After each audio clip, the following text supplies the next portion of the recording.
இங்க இருக்காரு பாருங்க, தமிழ்நாடு தேர்வு ஆணையத்தினுடைய தலைவர். அவர் சொல்லுகிறார், அரசியல் கேள்விகளை கேட்கக்கூடாது என்று சொல்லியிருக்கோம். இது என்ன கேள்வி ஐயா பெருமகனே?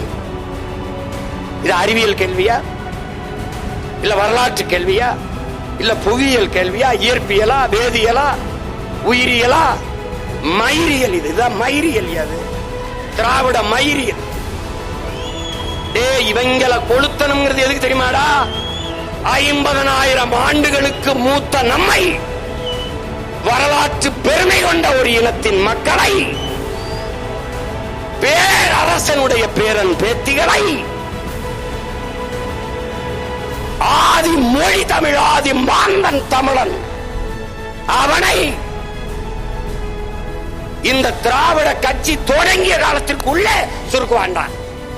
பெரியார், அண்ணா, கருணாநிதி, எம்ஜிஆர், ஜெயலலிதா இதுக்குள்ளேதான் சொல்லுவான். இவனுக்கு சிங்காரவேலர் தலைவன் இல்ல, சிவானந்தம் தலைவன் இல்ல, இவனுக்கு அயோத்திதாசன் தலைவன் இல்ல, ரெட்டமலை தலைவன் இல்ல, MC ராஜா தலைவன் இல்ல, ராமசாமி படையாச்சி தலைவன் இல்ல. அவன் கிடையாது, அவன்லாம் ஒண்ணு கிடையாது. இந்த செக்கு இழுத்தானே என் பாட்டன், அவன் தலைவன் இல்ல. பாபு சிதம்பரம் தலைவன் இல்ல, அவன் தலைவன் இல்ல. சிறை வட்டானே காமராஜ், அவன் தலைவன் இல்ல. சிறை வட்டானே தெய்வ திருமகன் முத்துராமலிங்க தேவர், அவன் தலைவன் இல்ல. படிக்க வைத்தானே பாமர தலைவன் தாத்தன் காமராஜ், அவன் தலைவன் இல்ல.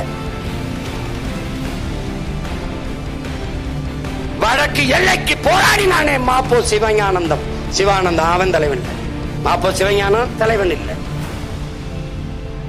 தெற்கல்லை மீட்பிட போராடி நின்றானே மார்சல் நேசமணி, அவன் தலைவன் இல்ல. சிவானந்தம் கிடையாது, சிங்காரவேலன் கிடையாது, எவனும் கிடையாது. இவன் தான் தலைவன்.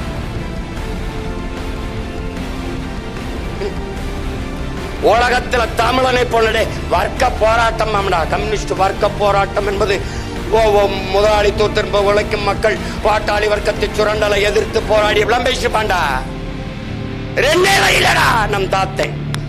வசதி படைத்தவன் தரமாட்டான், வயிறு பசித்தவன் விழமாட்டான். இதாண்டா வர்க்க போராட்சி. அவ்வளவுதான்டா, முடிச்சிட்டான்டா, முடிச்சான்.